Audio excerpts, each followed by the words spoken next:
Finally বৃষ্টিতে ভিজতে ভিজতে ব্রাইড সাজাতে এসেই গেছি। রেনকোট পরে বৃষ্টিতে ভিজতে ভিজতে একটা মজা হলো। চলো আজকে ব্রাইড কেমন কি সাজায় সেটাও তোমাদের সঙ্গে শেয়ার করবো।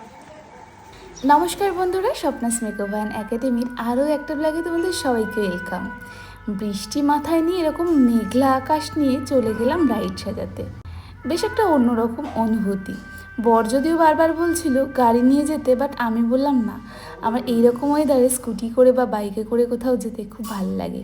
অর্ধেক রাস্তায় গিয়ে ব্যাগটা অবশ্য ঢেকে নিতে হলো, কারণ ব্যাগগুলো বৃষ্টিতে ভিজে যাচ্ছিল। প্রকৃতিটাকে নিয়ে উপভোগ করতে আমার খুব ভালো লাগে। শুধু যে পাহাড় সুন্দর, সমুদ্র সুন্দর তা নয়, আমাদের চারিপাশের এই প্রাকৃতিক পরিবেশটাও বেশ সুন্দর যদি তুমি সুন্দর করে উপভোগ করতে পারো। তো এই বৃষ্টি ভেজা রাস্তাঘাট, গাছপালা এগুলো দেখতে দেখতে যেতে না বেশ মনটা যেন রিফ্রেশ হয়ে যাচ্ছিল।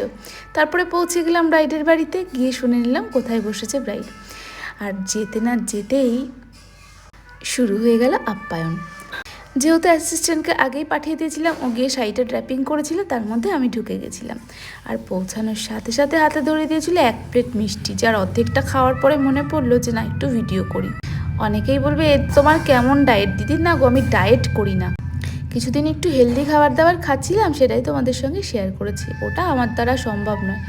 তো যথারীতি বাইরে ঝমঝমিয়ে বৃষ্টি হচ্ছে, আর এদিকে ঘরে ব্রাইড করছি। ব্রাইড তো বেশ দুশ্চিন্তায় ছিল, স্বাভাবিক ব্যাপার। একটা মেয়ের বিয়ে মানে সেখানে অনেক আয়োজন থাকে, আর সেখানে যদি বাইরে ঝমঝমিয়ে বৃষ্টি হতেই থাকে, একটা তো টেনশন হয়ই। শুরু থেকে আমি ওকে বলে গেছি, তুমি চিন্তা করো না, তুমি দেখো তোমার সাজগোজ কমপ্লিট হতে হতে বৃষ্টি থেমে যাবে। আর অবাকভাবে আমাকে বলেছে, সত্যি দিদি এটা সত্যি হবে? আমি বললাম হ্যাঁ। আর ইভেন সত্যিও তাই হলো। আমি যদিও ওকে সান্ত্বনা দেওয়ার জন্য বলছিলাম, তবে কথাটা সত্যি সত্যি খেটে যাবে ভাবিনি। যাই হোক, একে একে যখন বেসটা কমপ্লিট করছি, ওর ফেসটা যে এত সুন্দর লাগছিল না, আমার নিজের পার্সোনালি ভীষণ ভালো লাগছিল। সামনের থেকে যেরকম বেসটা সুন্দর লাগছিল, সেরকম আই মেকআপ সবটা যেন ওর মুখের সাথে আমার কাছে বেশ ভালো লেগেছে। তোমাদের কেমন লেগেছে না লেগেছে সেটা অবশ্যই তোমরা একটা কমেন্টের মাধ্যমে জানিও। জানো তো, তোমাদের কমেন্ট আমাদের কাছে ভীষণ মূল্যবান। মানে একটা কমেন্ট পেলে যে কী আনন্দ হয় সেটা বলে বোঝাতে পারবো না। তাই তোমাদের কাছে অনুরোধ রইল, প্রত্যেকটা ভিডিও এত কষ্ট করে বানানো হয়, সেগুলো এডিট করতে হয় সময় নিয়ে। তো তোমরা অবশ্যই যারা দেখো একটা করে কমেন্ট রেখে যেও, নিজেদের অস্তিত্ব বোঝানোর জন্য। তো এবার একে একে জুয়েলারি সেট করে নিলাম। যেহেতু আয়নার সামনে বসানো হয়েছিল না, একটু অসুবিধা হচ্ছিল। তো যাই হোক, একে একে জুয়েলারি সেট করা, মুকুট পরানো, ওড়না লাগানোর পর যেন একদম লক্ষ্মী ঠাকুর লাগছিল সুপর্ণাকে। তো একে একে কমপ্লিট করার পর নিয়ে নিলাম কিছু ভিডিও ক্লিপ। তার মাঝখানে কিন্তু মা, দিদা এরা এসে সুন্দর সুন্দর কমপ্লিমেন্ট দিয়ে গেছে। তো এই ছিল সুপর্ণার কমপ্লিট লুক। তোমরা অবশ্যই একটু জানিও। এই যে হচ্ছে সুপর্ণার দিদা, যে এসে বারবার দেখছিল আর হাসছিল, আর আসার সময় বললো আমার মায়ের সাথে আমার একটু ফটো তুলে দাও না।